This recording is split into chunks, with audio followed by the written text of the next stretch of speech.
Welcome to the Nerd Journey Podcast. Our goal is to help you, the technology professional, accelerate your career progression, increase your job satisfaction, and be more effective in your existing role. We want to bring listeners like you the career advice we wish we'd been given earlier in our careers. I'm John White, at VJourneyman on Twitter, sharing co-host duties with Nick Cordy, at NetworkNerd_. We're two former IT operations guys who have moved on to pre-sales roles with technology vendors. We have our opinions, but we also like to highlight the journeys of others and see what we can learn from them. We'd also like to ask for your feedback to make this a conversation, not a one-way broadcast. Email us at nerdjourneypodcast@gmail.com or DM us at nerdjourney on Twitter. So come join us on our nerd journey. Let's take a trip. Episode 301. Who knew giving up a career in publishing might lead to becoming a marketer in the tech industry? For Amy Lewis, all it took was some feedback from a career counselor. Amy is the director of enterprise marketing at GitHub, a people person, one of the original Geek Whisperers, and an unapologetic marketer. In this part one of our discussion with Amy, you'll hear the story of why she got out of publishing and joined Cisco to work in marketing. We'll talk through what it means to be a storyteller and how product marketing is about finding the connective tissue. You'll also learn why Amy is always a winger on the soccer field and throughout her career. Here we go with part one of our discussion with Amy Lewis.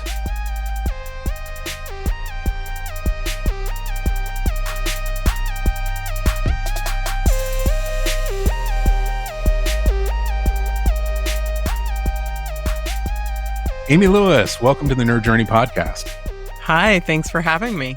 Can you tell us a little bit about who you are and what it is that you do today? Sure. As you said, I'm Amy Lewis, not to be confused with the many, many other Amy's in the world, and there's fleets of us out there, possibly better known as Comms Ninja on the platform that is currently on fire, formerly known as Twitter. And I am currently the director of enterprise marketing at GitHub. What was your entry point into this technology industry at large? Well, I'm your average English poli-sci major who woke up one day after a 10-year career in publishing and thought, let me try something new. Greatly oversimplified, but it started with a Commodore 64, and then we wound up here. I guess it was the TRS-80 that had the tape recorders as a storage. Oh, this was absolutely tape storage on my best day. Okay. Yeah. That's great. Is there, do you think, an advantage to having a English and poli-sci background in the field that you've gotten into, which it looks like a lot of, product marketing positions, especially the last few that you've been in? Yes. My tongue-in-cheek answer I should expand upon a little bit. When I was ready to make a career transition, I actually went to a career counselor. I paid hard-earned money out of my own pocket and went and saw this person in person. He was a bit of an old salt, been around the block, did the battery of tests. And he stopped at the end of it and said, I don't usually do this. I don't usually make pronouncements or predictions or tell people what to do. He's like, but you have a really interesting skill set. He's like, you're a storyteller, but you understand technology. You see where the world is going. And at the time, Cisco had quite a large footprint in RTP near where I live. And he's like, Cisco needs people like you. Technology needs people like you, people who can tell stories. He's like, go get a job there. And I'm telling you, there's 0% chance. I had, at the time, no contacts in technology. Nobody in my family worked in technology. Zero, and I mean zero. And I blind applied repeatedly. And I landed at Cisco. I got the job exactly as he predicted. I leaned into my storytelling and my ability to take things that were complex and simplify them and make them understandable. I didn't know so many of my skills were actually going to be as applicable as they were. But I made that pivot, honestly, on the bet of one person who had tested me and done the data back thing and then just went with his gut and said, here's what I think you should do. Now, what prompted you to go to that person in the first place? Like you said, you got into publishing, right? Mm-hmm. What was it about the publishing industry that you initially enjoyed, but then eventually decided you didn't want any more of? Because there had to be some of that in there to want to switch careers. So I think the other tale of my career, I'm especially watching all the return to office conversation that's happening, and just wrote some notes down. I won't. Maybe I'll publicly shame myself into making sure I write this, but I'm going to write a piece on LinkedIn. There, I said it. I'm going to do it. I've got an idea. I'll say no more, but I'll try to outpace the publication process you've got to see if I can get it out there before. But anyway, the return to office is something I'm thinking a lot about because I am one of the original remote employees. So my publishing journey, there was a local publishing house local to me, worked there for many years. Then I moved to New York to work for the parent company, moved back from New York to start a family. And so I've been working remotely for a whole lot of years. And one of life's lessons is in the majority of companies, and my mentor, Brian Gracely, taught me this, if you don't live where the letterhead says HQ is, you're going to max out, you're going to hit a ceiling. So I was in the publishing world, but working, remotely from one of their imprints back to the New York office, and watched people get promoted past me, watch all these things happen. And I was like, I've got to try something new. I've pretty much done what I've been here to do, and I'm ready to seek a new challenge. And I'm not going to climb or grow anymore here. I worked in publishing at a time where AWS was still Amazon, and I knew the industry was going to change pretty fundamentally. I joke I was the sysadmin for the very small office. I was in charge of the server closet. So again, you can't take the nerd out of the girl, no matter how hard you try. I digitized a lot of their properties. So I had converted, if there was something new to do with publishing, I'd done it at that point. And I didn't know that. Like, this story makes sense in retrospect. And the time, I'm just feeling my way in the dark, to be honest. And I don't even remember how on earth I found that guy who so fundamentally changed my career trajectory. I don't know that either.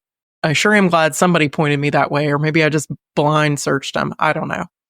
Did leveling up at that time mean taking on more responsibility, getting paid more, becoming a manager, becoming some type of lead? Like, did it mean something different then than it might mean to you when you say it now?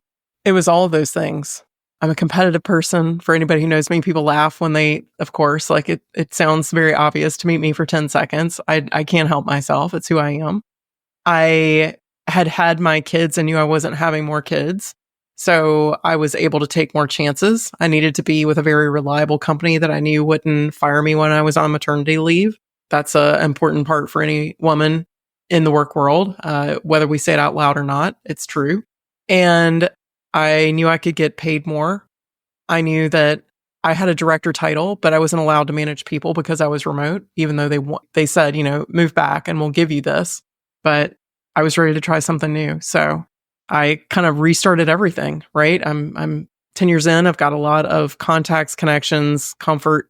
I had and raised my kids kind of in that environment, and I chucked it all away and took a temp to perm, contractor role at Cisco to get my foot in the door and try something new. And how did they look at that experience coming in? Like, you're a career changer, you hadn't worked for a technology company yet. Were there any specific concerns they expressed in the hiring process about that fact?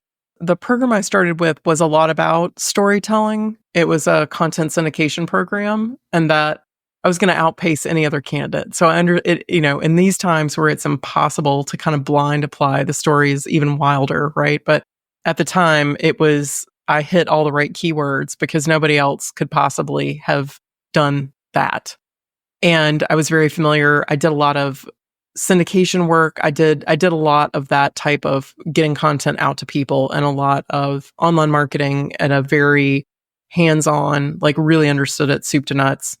I built the websites. I built all the properties, kind of with partners when I was at the publishing company. So I had a unique set of skills that kind of, I'm sure, made me like, who is this that seems to be not afraid of the server closet and familiar with content. And it, for the record, was in fact a closet. I still remember it was a Dell server in an actual closet that we punched the top out so that it would have enough circulation and not overheat. Those are the beautiful ones. So the lesson learned there is to kind of find your way in a place where you are the unicorn, the place where your background is exactly what they're looking for. And every spot probably has to have something like that, right? It's such a great point. And yes, because this is the story of me, but everybody is a unicorn, right? Everybody's got a superpower. Everybody's got something that makes them unique. And people say this, and when you forget it, let us all be reminded. Figure out who you are, what you're good at, what drives you, and best of all, if what drives you is also good for business. And then be unapologetic about it and do it over and over and over again. Because I can either be half as good as somebody else if I'm trying to pretend to be them, or I can be the very best Amy Lewis in the world. So that embrace of the kind of unique skill set that made you unique, that drove you to what you felt was excellence in the roles that you had, and then make that sideways move, or even, it sounded like you felt like a little bit like you were starting over, but in this way where you have an advantage over everybody else, and you're going to come off as a hero. And again, I was shocked to see, yes, there was a massive learning curve. But I think the thing that I brought with me at the time, also I didn't understand that I had, was, sounds like a trite thing to say, but I'm a people person. I call myself an unapologetic marketer. And in the publishing industry I was in, I was the only person in online marketing when I built the department. There was no online. I built the website, and there was very limited marketing because it was just a different world, a small, mom and pop. The person's name was on the spine and I could walk to his office, right? An amazing kind of opportunity in a small company. So even though it doesn't seem like a logical connection, again, reflection, I'm a storyteller. I find connection in things where there may not seem obvious connection. I was using bulletin boards, good old PHP BB, before Twitter existed. I was connecting with people. And in a traditional publishing company, it was weird to be a marketer there. And in tech, it can feel weird to be a marketer. And the longer I'm in it, the more I call myself the unapologetic marketer. Because again, what I'm uniquely good at is watching, understanding, listening to people, understanding what you would call persona now, right? Understanding groups of people and understanding things maybe a little faster than the person next to me, being slightly more creative, taking the same thing and turning it into something. So again, kind of really focusing on what am I good at? What do I like? And how does this serve the business is the thing that is the connective tissue. And all that early experience of really trying to understand the audience. And I happen to have a lot of depth in cat ladies because we sold page-a-day calendars to the cat buying audience. So I have these weird niches of knowledge from my publishing days. But honestly, a cat lady is as passionate as somebody is about the type of phone they have in their pocket, is as passionate about the type of networking gear that they use, is as passionate about the software stack they're engaged with. People are passionate, and it's about people. I'm a people person. Did the marketing aspect of what you did with the publisher, was that something you had learned about in school, or did you just pick it up on the job? This is going to be another true confessions moment. And if you ask other marketers, they'll probably tell you the same if they're courageous enough. Many of us are probably on some list at our local library because many of us growing up had an interest in things like cults and serial killers and dark stuff. I know it sounds, and I'm being very tongue in cheek, but in all seriousness, like as an English major, you end up reading, and poli-sci, you end up reading all sorts of things. And maybe this was honestly more the poli-sci. You end up reading all kinds of books about political movements. It's marketing. I mean, we see this writ large right now of like how people are using modern tools to engage audiences to give you that one-to-one feeling at scale. That was in me before I knew what that was or how it would express itself, I suppose.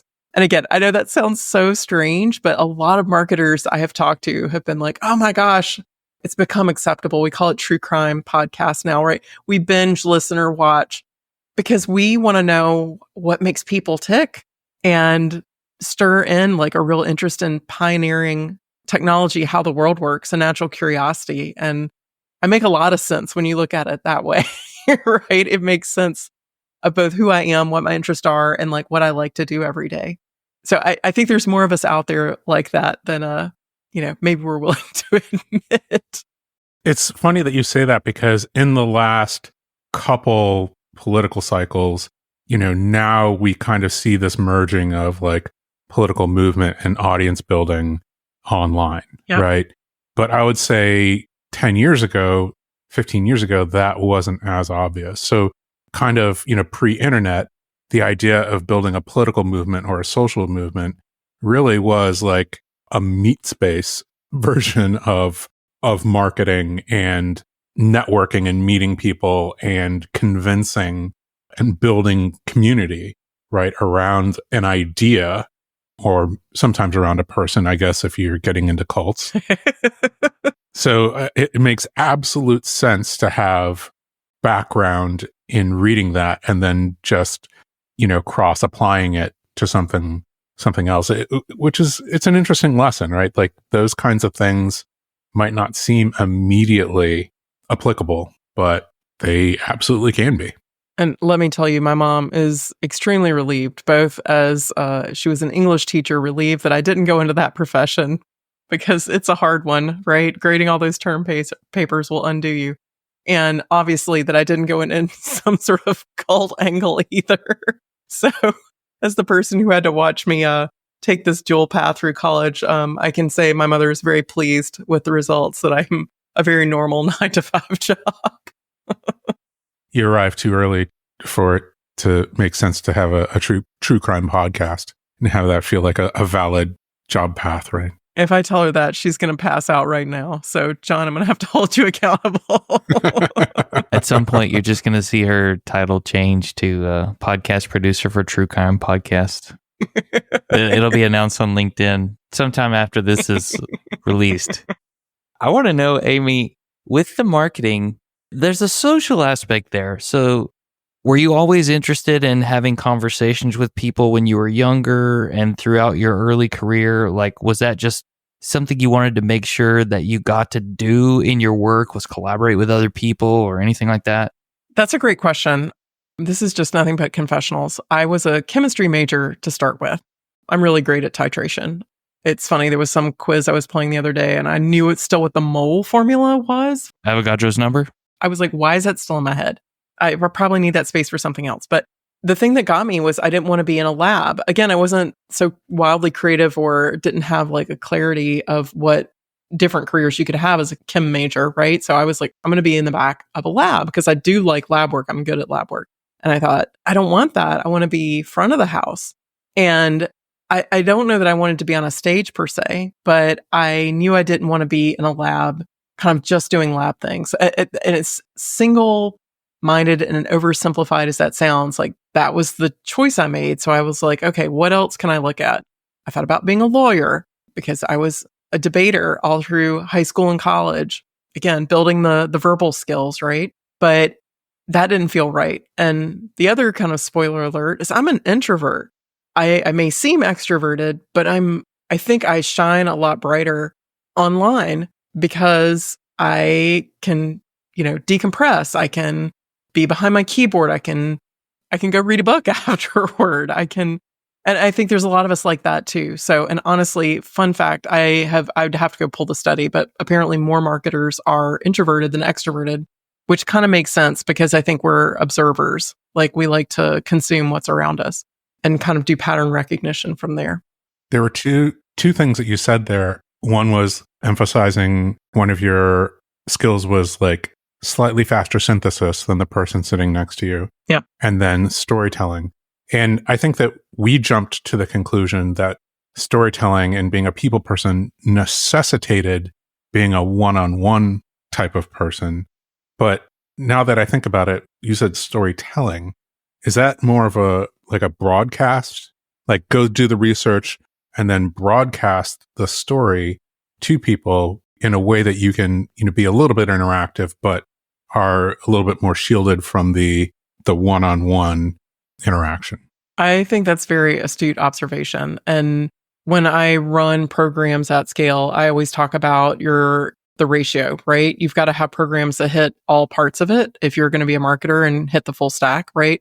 I think my brothers and sisters across the aisle in sales do much better in that hand-to-hand combat, that one-to-one extroverted world. But you've got to feel like one-to-one, and then one-to-few, one-to-many, and one-to-masses. And I've kind of operated at each, but without realizing I was practicing up and down that pyramid.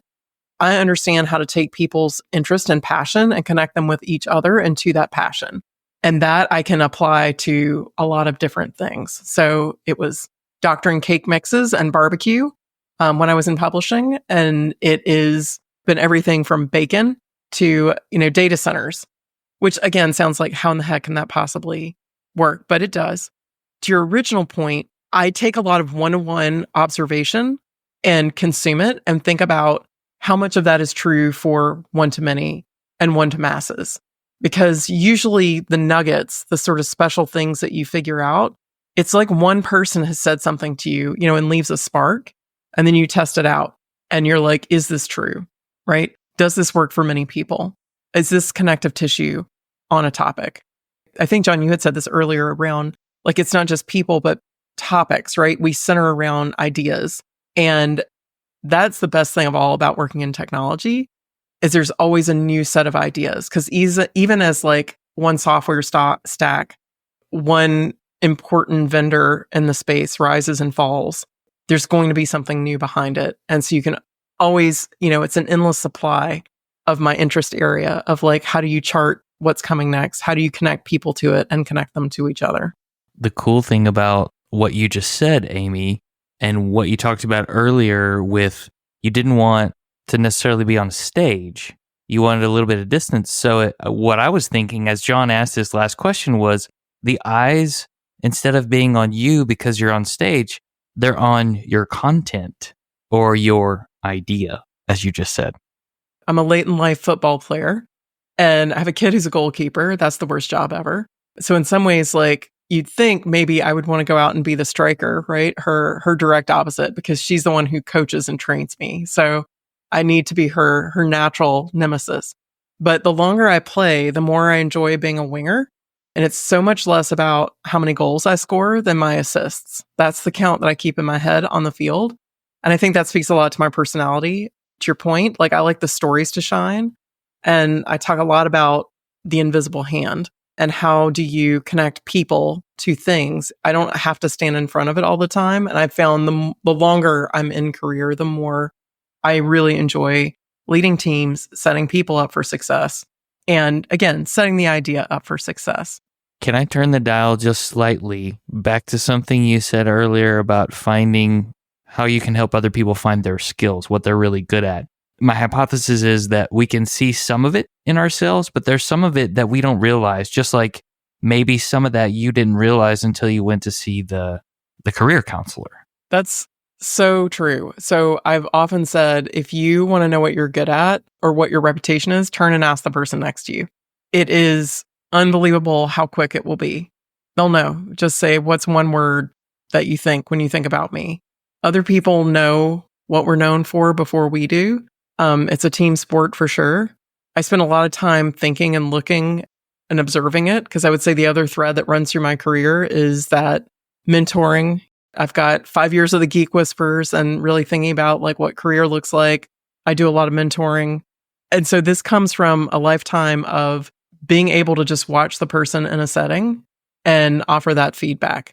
I don't know if that's something I uniquely can do. I don't think so. I think most of us can turn and look to a person next to us if we've been around them a little bit, and they're going to have a pretty good word for us.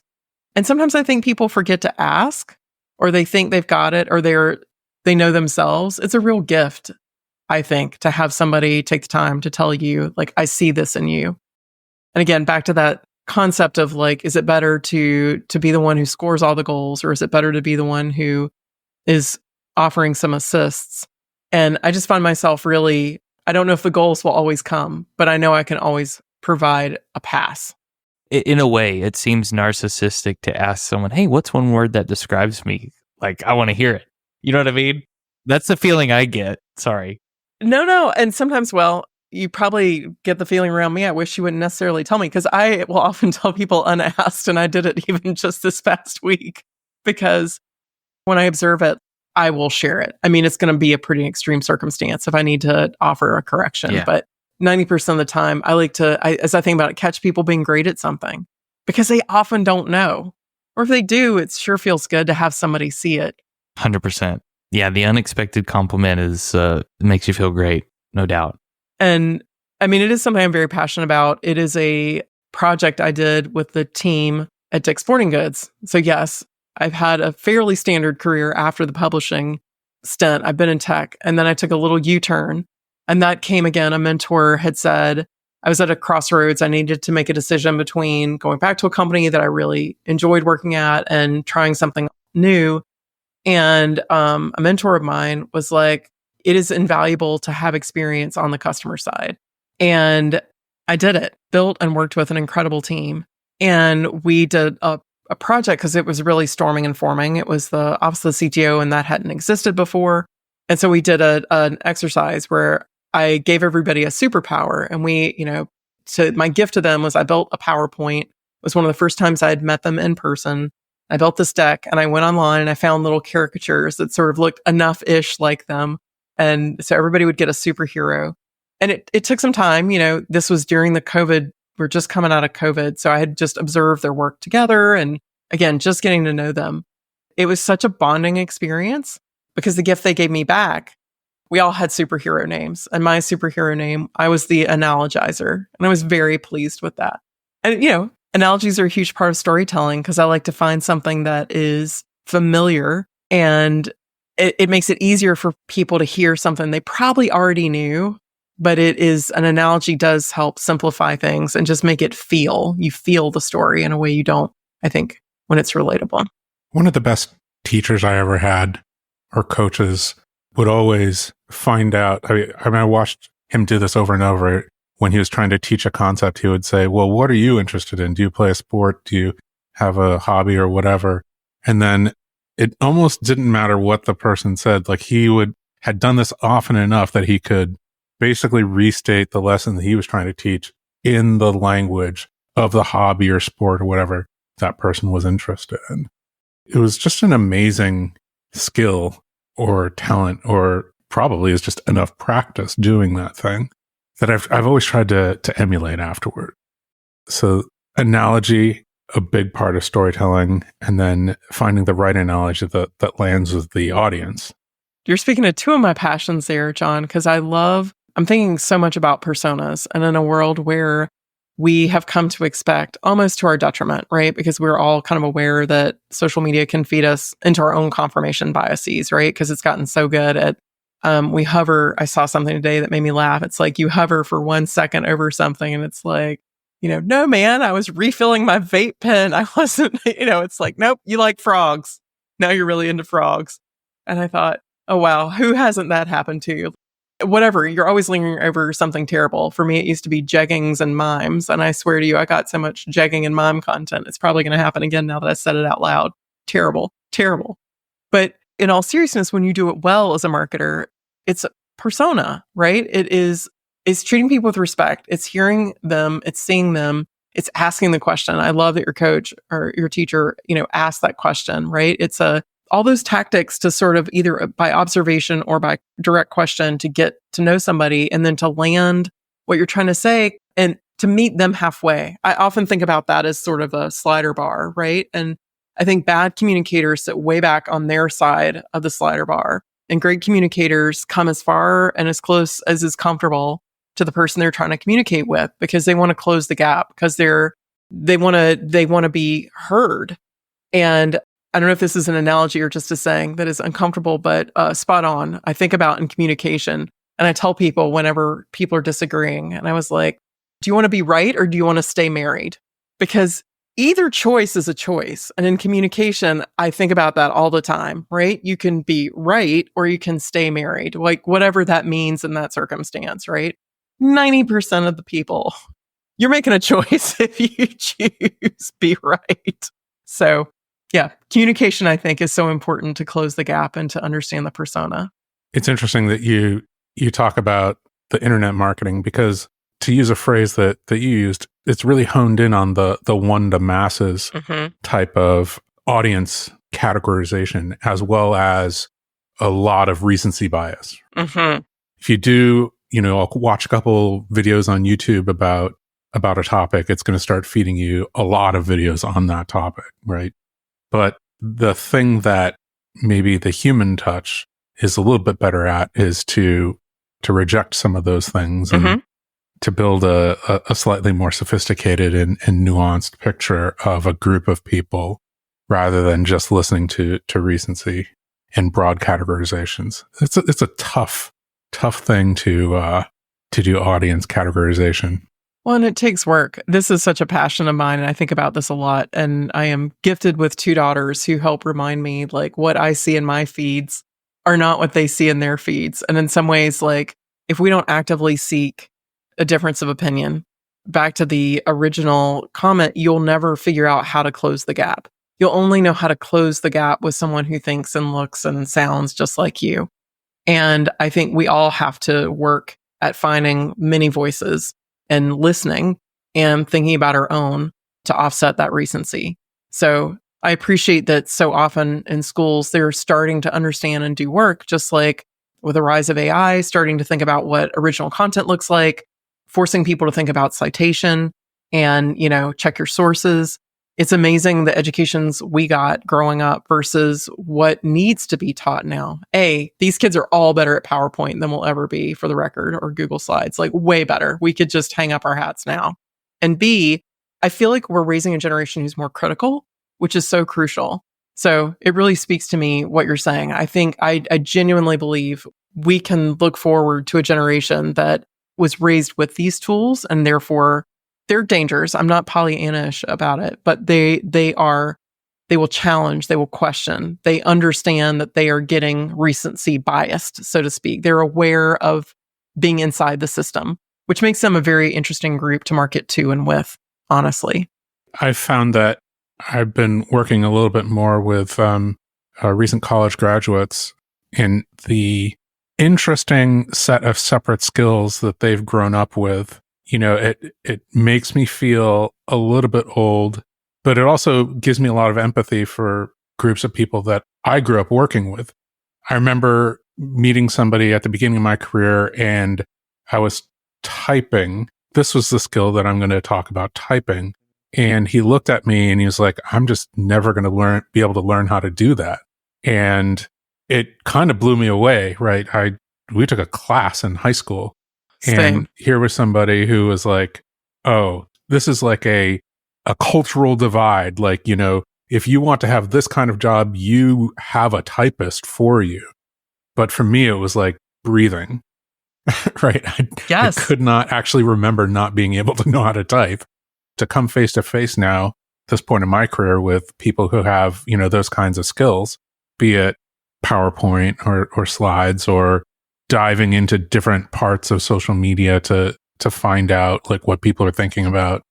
That's part of what I find so interesting, right? Like, how do we align as groups? Where's our connective tissue? What connects us? What resonates with us? And figuring that out, product marketing in some ways is no more than figuring that out, like what your value props are and how they connect, kind of mainline connection to people's beliefs and needs, right? That's what it is. It's messaging and positioning, and then timing. I want to ask you a question from and tap into your product marketing expertise. Do you think that product marketing is slightly intentionally a little bit jargony to foster the feeling of an in crowd who understands the jargon? Oh, absolutely. I mean, it's a tool often used, right? It is for the negative aspects of othering, right? And making people feel outside. There is the positive aspect of inning, I suppose we could say, right? Yes, you want to have people feel that they are smarter, shinier, and we can see it more clearly in other forms of marketing, maybe in commercial marketing, where toothpaste is supposed to say something about like your personality practically, right? When you pull back, you're like, what in the world? Like, we can sort of see it. But absolutely, I mean, those are the tricks in the product marketer's bag of tricks of making sure that we use product truth, right? And then we build the messaging in a way that makes people feel like they are smarter and, ahead of the curve and all those things. And it works. It can be true and work at the same time. And is product marketing within an organization, is that normally like part of a product team or in its own marketing funnel within an organization? It's a great question. I had the opportunity to go to and speak actually at a Product Marketing Alliance conference recently. Shout out to them. One of the things I thought was the best thing I had learned in quite a while was somebody presenting before me had this slide deck of just titles that were associated with product marketing. It was like 3 slides long, and we're talking multiple columns. So product marketing, I think, can take so many forms. The way I have come to understand it and see it as the world evolves, it's usually in most companies, and I will say probably this is more true within technology. There's usually a group, broad strokes, that's corporate marketing, and there's a group kind of broad strokes that's product marketing. Product marketing usually sits, in theory, it's a slider bar where you're going kind of from the product and more technical aspect, sliding to kind of more general, more masses, more air cover, more thought leadership in corporate marketing. And that's roughly, I would say, how a lot of marketing organizations are set up.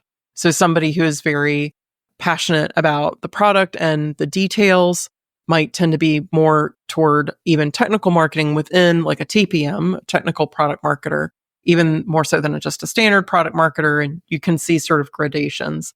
Yeah, that's the Amy scale of marketing. But I think you can apply that. I do love an org chart. I know from my Geek Whisperers days, I'm well known for my org chart love. But you see a lot of this, a lot of people organize based on this principle because you kind of need both skill sets. In some ways, it's details take care of themselves. I'm going to do this thought leadership kind of broad strokes, and other folks who are like very passionate about, working with product and pushing the product management team to get the details. And then there's, of course, lots of folks in between. Yeah, like events marketing for conferences and localized events, things like that. I would file them under corporate marketing usually. Okay. And again, this is just in my experience, 9 times out of 10, corporate marketing, it has to be neutral, if you will. And product marketing will sit with a BU. So think of corporate marketing as often kind of out of a business unit or a particular product because they need to be almost like serve like a service industry. So 90% of the time, your field marketing, your comms, your event marketing, all those stripes will fit within that broader corporate marketing bucket because they have to serve many people. Product marketing is usually closer to either a business unit if it's a large company or kind of a division, depending on how small it is, because they need to be very tuned in to a particular set of products. And would things like public relations fall into the marketing bucket anywhere, or is that normally separate? I've seen it both ways. In a company that has a CMO, usually communications will roll up to them. So communications will be both internal and external. So it would be PR and communications, like internal communications and XComs, the executive communicators, et cetera, will all sit within the same bucket. And imperfect. Again, this is Amy's very large. If she had a magic marker and a whiteboard and had to do this in 5 minutes, this is the org chart I would draw. That all makes sense to me. And I'm sure that there's variations on all those things, right? Where field marketing might be, slightly detached or field embedded or what have you. Although I gotta say, I'm still kind of stuck on the idea of a conference that's just product marketing people. So I'm hoping that it was called PMM TPM Con or something like that, just really incomprehensible for like anybody who wasn't there. This is a whole organization that puts these conferences on, and not that I'm here to, sell their products, but it's an interesting thing, right? There's templates.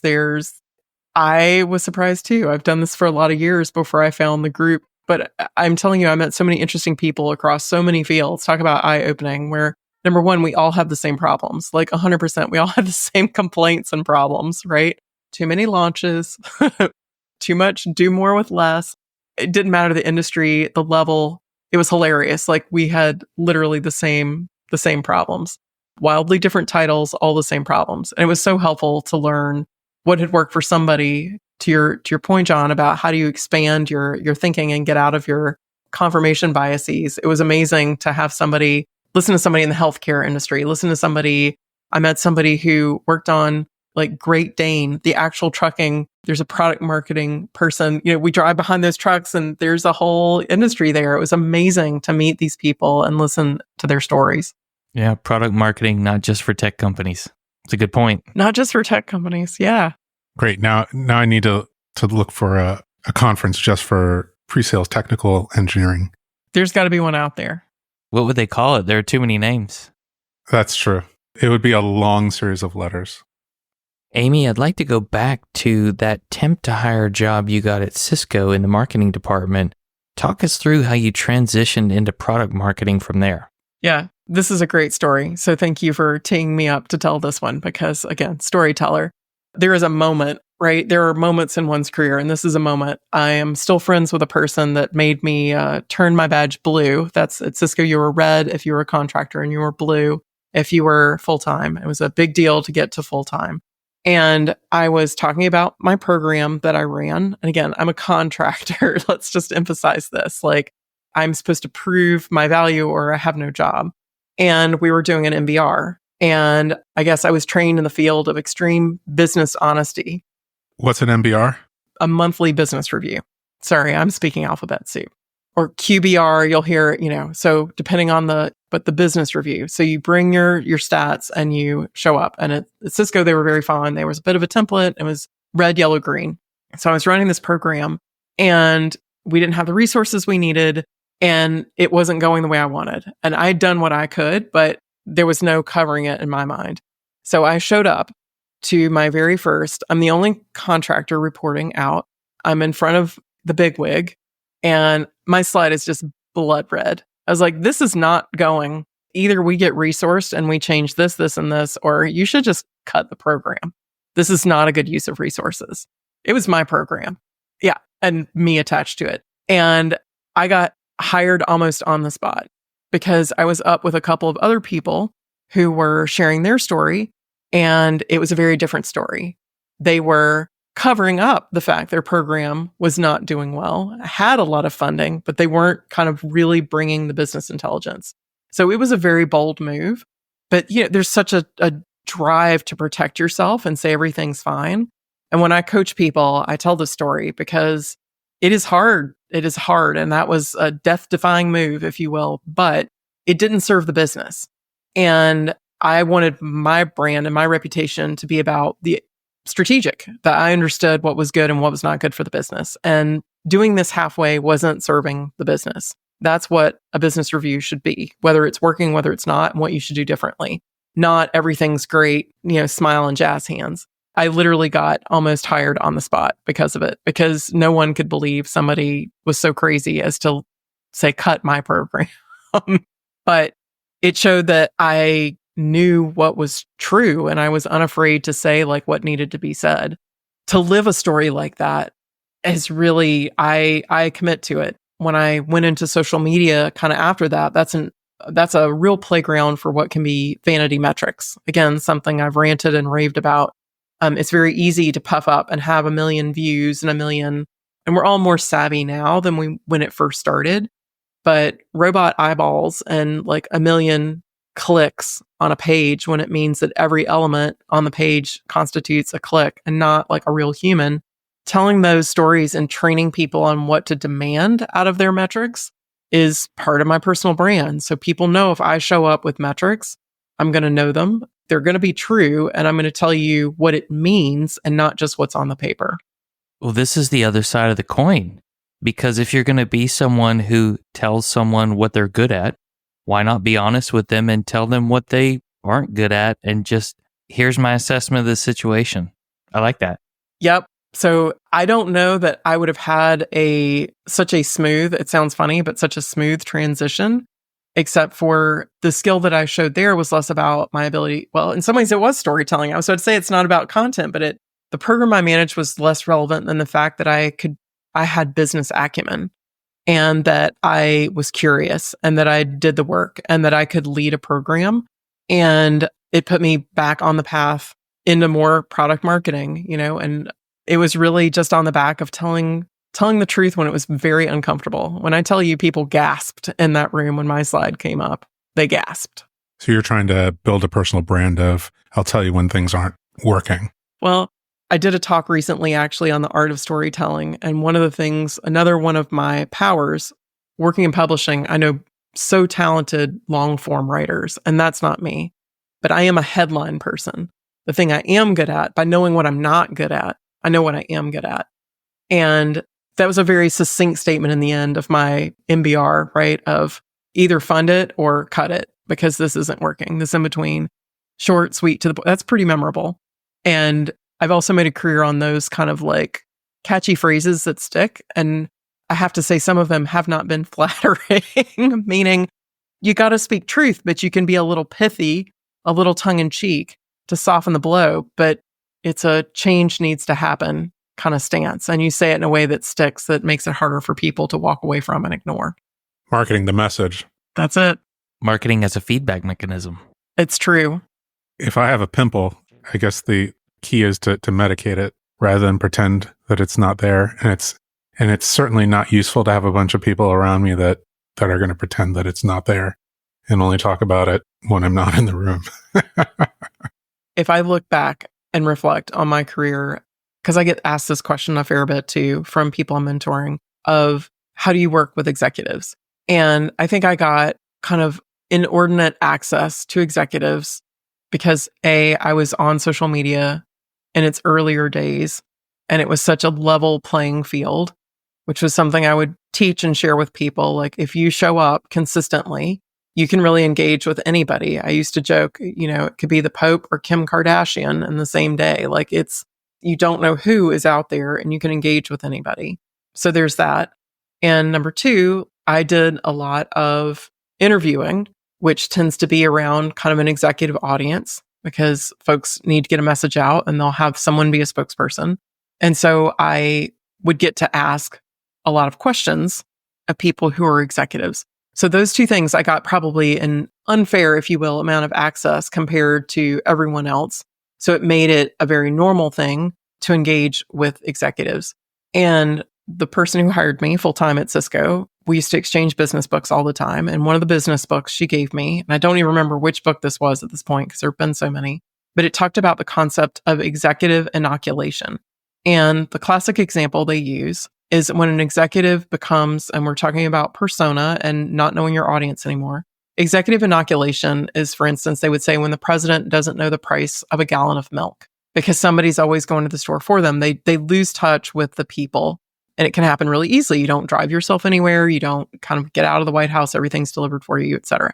But in the business sense, if you have nothing but yes people surrounding you, exactly to your point, John, then that's the equivalent. That's how they were using the phrase to talk about executive inoculation. That when you become disconnected, both from your persona, from your audience, from your business, that's a danger. There are always going to be executives that wish to stay inside that bubble. But through most of my career, people that I really worked well with appreciated, there's a way to deliver it. It's not a your baby's ugly moment, but it's a, have you considered a different hat on your child? Have you considered, be thoughtful in one's language, but stay true, bring the receipts too, right? Things that I would say would be based on, I would have proof when I brought it. And I think that made a big difference and has continued to make a difference in my career. You can say hard things if you say them nicely, if you've built trust, and if you bring the receipts with you. Was the interviewing activity something you had done before that in any way, shape, or form? And was it just like applying some interviewing skills you had to an executive audience, or was it learning how to interview at the same time? I had no idea what I was doing. And again, credit to my original, I wouldn't be where I was in technology today without a series of mentors. The person who hired me at Cisco, still friends with. Brian Gracely of the Cloudcast podcast, still friends with. And he took pity on me because clearly, though the story sounds good now, what I didn't know could fill an ocean. And he could see this because this was in-person time. I worked like 3 cubes down from Brian, and thankfully he had the grace and pity to help this person who did not know anything to learn a few more things. And it's not that he taught me how to interview, it's that he explained, like, he had this concept that, this would be a way to kind of deliver the things he knew I was interested in talking about. Once more, I come up with a headline and I write the story around it. I came up with the concept of Engineers Unplugged, 2 engineers and a whiteboard. Every engineer loves a whiteboard. And compete in a way, like a game show, right? Like, what would it be like if you had to draw something, as part of a kind of a silly way of celebrating your knowledge and a little competitive spirit and all the things, right? And kind of through that, I had to get comfortable with being on camera, on a mic training. The long and endless story here is 0%. I had 0% experience on camera before Brian Gracely challenged me to get started. And then I just took natural curiosity / extreme nosiness and put it to work. I thought, if I've got the microphone, how can I serve the audience? How can I ask the questions that everybody wants to know? Was that how you also dealt with the nervousness of being in that situation? Like, is that how you calm your nerves when you have to give a presentation today? Well, okay, to be fair, I should say I hadn't interviewed people, but I have done a lot of public speaking because I did debate all through high school and college. I have given speeches to 3,000 to 3,000 people. I'm confident behind a microphone. In some ways, it almost felt like interviewing was easier because I'm trying to make them successful. And I'm always a winger on the soccer field. I'm always a winger. I'm there holding the microphone to make them look good and feel comfortable. And to meet me in person, I think I really just convey that. I did a joking introduction to my new team PowerPoint, and I was like, 2 pictures of Ron Howard. One is Opie and one is Richie Cunningham. And I was like, that's why people trust me when they meet me, is I give them Ron Howard vibes, right? They know I'm not going to do them dirty. And that's kind of how things got started. Then you're really, you all know this, you're podcasters. It's empowering to have a microphone. People talk. What's the goal of every podcast host, I hope, to make the other person look good? That's always our goal. Undoubtedly. There's some gotcha podcasts out there, but I don't see any of us running to hop on those podcasts. No. I think we have to go there now since we're talking about podcasts. I want to hear how the Geek Whisperers got started.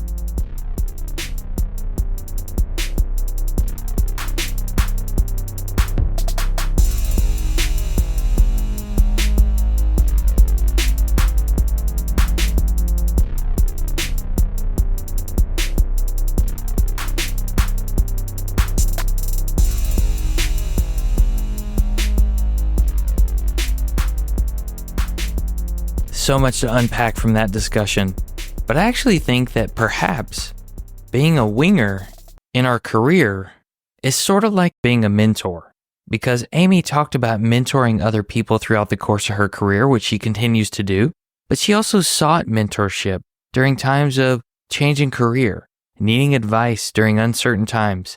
If you've never worked with a mentor or aren't sure what a mentor can do for you, go back and listen to episodes 288 and 289 with the best mentor I know, my mentor, Dale McKay, where he puts on a masterclass of what a mentor is, what a mentee should expect, and how that relationship should work.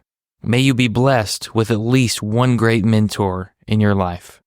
Now, I did go back and check in with Amy about that LinkedIn article related to return to office. She actually went a little bit further than writing an article. She decided to start a podcast. That's right. Amy Lewis and Sarah Vella have recently launched the Unicorns in the Break Room podcast. So it's all about figuring out corporate life. And in episode 1, they talk all about return to office mandates. So I hope you check out that podcast, like and subscribe, because you know it's going to be great with those 2 ladies. Next week, you'll get to hear the story of how Amy Lewis became one of the Geek Whisperers. We'll see you then. Farewell, listeners. Tune in next time as the journey continues. I'm John White at BJourneyman, for Nick Cordy at NetworkNerd_, signing off. Adios.